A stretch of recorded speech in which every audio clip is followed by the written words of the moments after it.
இன்றைக்கி அரிசி உசிலி என்ற ஒரு புதுமையான ஒரு டிஃபனை நாம் செய்வது எப்படி என்று பார்க்க போகின்றோம். எங்கள் வீட்டில் இது ரொம்ப ஸ்பெஷல்.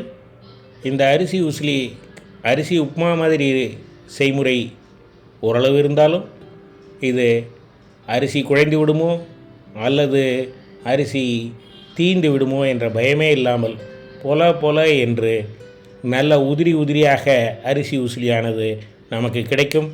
அந்த செய்முறையைத்தான், புதுமையான ஒரு செய்முறையை உங்களுக்கு வழங்க இருக்கின்றோம். முழுமையாக வீடியோவை பாருங்கள், பயன்பெறுங்கள். நன்றி. இதுதான் அந்த காலத்துல எல்லாம் பாட்டிலாம் அதெல்லாம் பண்ணுவாங்க.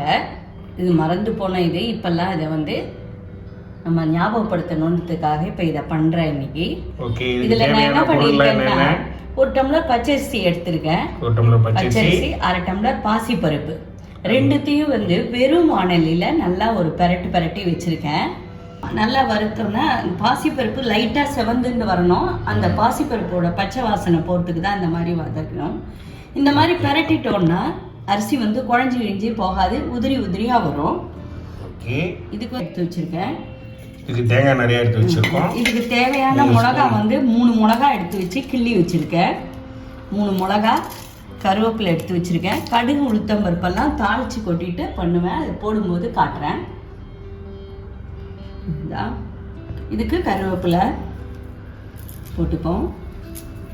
அரிசி உப்புமா மாதிரியே கிட்டத்தட்ட இருக்கும். நல்லா உதிரியாக இருக்கும். பொங்கல் மாதிரி குழஞ்சி போகாது, நல்லா டேஸ்டாக இருக்கும். வாங்க எப்படி பண்ணலாம்ன்றத பார்க்கலாம். அடுப்புல குக்கரை போட்டாச்சு. அதுலயே தாளிக்க போறோம். தேங்காய் அதுல 3 ஸ்பூன் தேங்காய் எண்ணெய் விட்டு வச்சிருக்கேன்.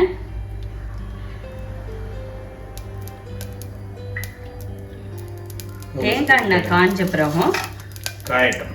கடுகு உளுத்தம்பருப்பு கடலை பருப்பு போடணும்.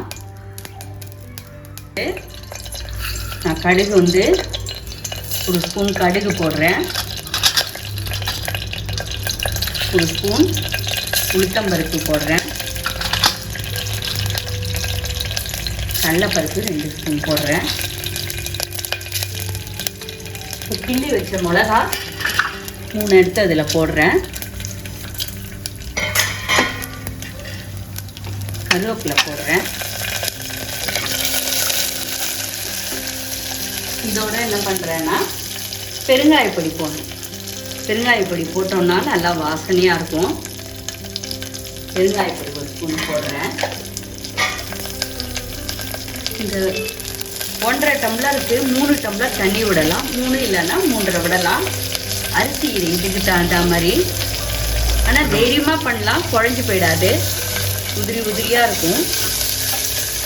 1 டம்ளர் அரிசி, 1/2 டம்ளர் பாசிப்பருப்பு, 1.5 டம்ளர் வச்சுருக்கோம். 3 டம்ளர் தண்ணி விட்டுக்கலாம். கோயிலில் கூட பிரதோஷத்துக்கெல்லாம் இதை நைவேத்தியம் பண்ணி தருவாங்க. நல்லா டேஸ்டாக இருக்கும் கோயிலில் சாப்பிடும்போது. பருப்பெல்லாம் நல்லா செவந்துடுத்து. செவந்த பிறகு இந்த தண்ணியை விடுறேன். அரிசி உப்புமாக்கு பண்ணுற மாதிரியே மெத்தடு தான். இப்போ ஜலம் விடுறேன். ஜலம் விட்டாச்சு. இதோட எடுத்து வச்சிருக்கிற தேங்காயை போடுறேன்.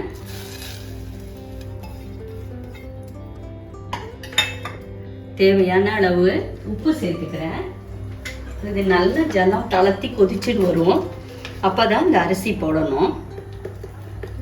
தேவையான அளவு உப்பு போடுறேன்.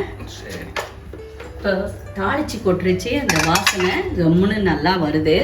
இப்போ லைட்டாக இந்த மூடியை திருப்பி போட்டு மூடி வைக்கிறேன். அப்போ தான் சீக்கிரம் கொதிச்சிடும். கொதிக்கட்டும். இப்போ சப்போஸ் நம்ம அதில் மாவெல்லாம் தீந்து போயிடுதுன்னா, இட்லி மாவோ தோசை மாவோ தீந்து போயிடுதுன்னா, சட்டுன்னு என்ன பண்ணுறது அப்படின்னா 10 நிமிஷத்தில் இதை ரெடி பண்ணிடலாம். குயிக்காக பண்ணிடலாம். இதுக்கு காலையில் பண்ண நம்ம சாம்பாரே சூடு பண்ணி வச்சு சாம்பார் தொட்டுக்கலாம். தேங்காய் சட்னி பண்ணி இதோட சேர்த்து சாப்பிடலாம். நான் என்கிட்ட இன்னைக்கு மோர் குழம்பு இருக்கிறதுனால இதை நான் மோர் குழம்பு யூஸ் பண்ணி தொட்டுன்னு சாப்பிடுவேன்.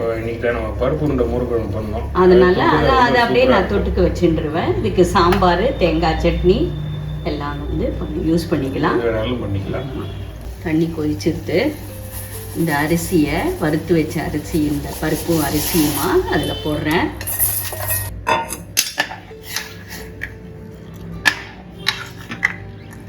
கிளறி வச்சுட்டு இப்போ குக்கரை மூடிட்டு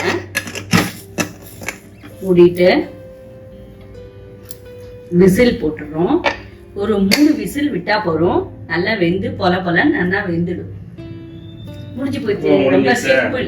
3 விசில் வந்தோம்னா நம்ம டிஃபன் ரெடி ஆயிடுச்சு. 10 நிமிஷத்துல பண்ணலாம். நம்ம ஐடியா கூட பண்ணின்னு வரலன்னு வச்சுக்கோங்களேன். என்ன பண்ணலாம், டிஃபனு மாவெல்லாம் தீந்து போயிட்டுனால டக்குன்னு இதை வந்து பண்ணிடலாம்.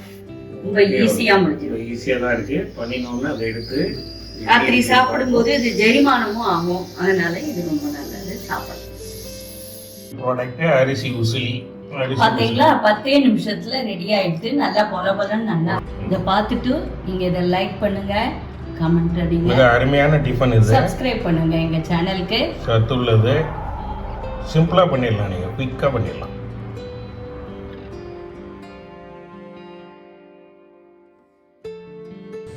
இந்த அரிசி உசிலி டிஃபன் உங்களுக்கு ரொம்ப பிடிச்சிருக்கும்னு நினைக்கிறேன்.